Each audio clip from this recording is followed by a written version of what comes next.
In this video, I'm going to be explaining very briefly what to expect from Vol. Now, Vol is a fantastic frame. He's easily accessible. He's literally one of the 3 starting frames, and if you want to get him, you can farm him, well, buy him from the clan dojo. No farming required. Just get his blueprints and build him. He is super accessible for newer players, obviously, and even if you don't choose him as a starting frame, you can get him with ease just by being in a clan, which most players are. And if you're not, it's easy to get into one.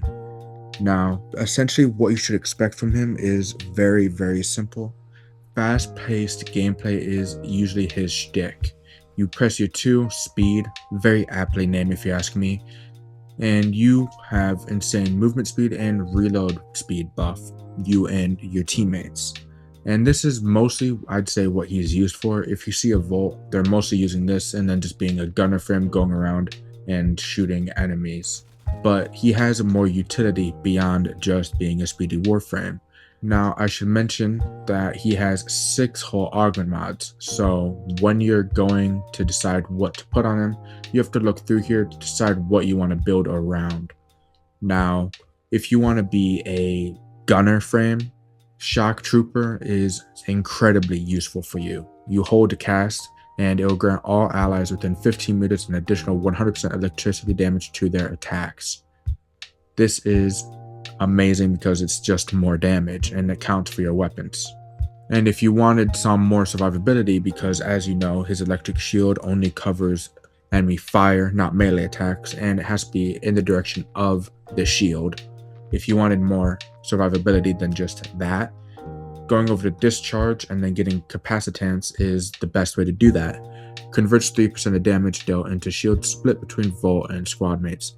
This is incredibly useful because though it's only 3%, this is essentially just perpetual shield gating. So long as discharge is attacking one enemy, just one, you will be constantly shield gating. It's very useful. It's, I would say, basically his only survivability, because electric shield doesn't actually do much for you in terms of survivability. It's mostly just used to hold off enemy projectiles, which is fine, but it doesn't stop AoE attacks and it doesn't stop attacks hit from behind. So if you want survivability, capacitance is the way to do it. I personally do not have it because I don't have the plat to spend on it. And you get it from Arbiters of Hexus and the Red Veil. Now, like I mentioned, the way you'd usually play him, for the most part, most people would just cast speed to go super fast. They'd cast their 4 discharge. This will nuke lower level enemies, but of course, if the enemies are too high, you won't be nuking anybody. But it's a great way to crowd control, which is always going to be useful. That in itself is a form of survivability. Most people will throw down their electric shield or place it on them by holding it. Hold down Shock Trooper to add more damage, and then you can just shoot enemies like that. And then you'll get a buff from not only the electric shield, but Shock Trooper as well. And if you add on speed to that, you're going to have insane reload speed as well. Essentially, you're just going to be doing insane amounts of damage. I'd like to say it's impossible for you to die, but that's just not the case unless you have the capacitance mod. Capacitance makes it nearly impossible to die. It's absolutely amazing. Now, Volt is an incredibly awesome frame, as I mentioned at the beginning, and his playstyle just isn't for everyone though.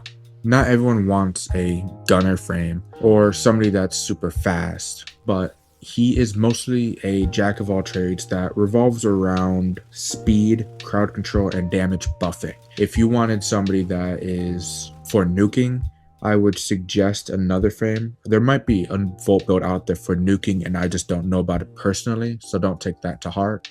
But I've never personally seen a nuke build on a Volt, at least not in higher end gameplay. It usually revolves around being super fast, crowd controlling enemies, and then damage buffing the team.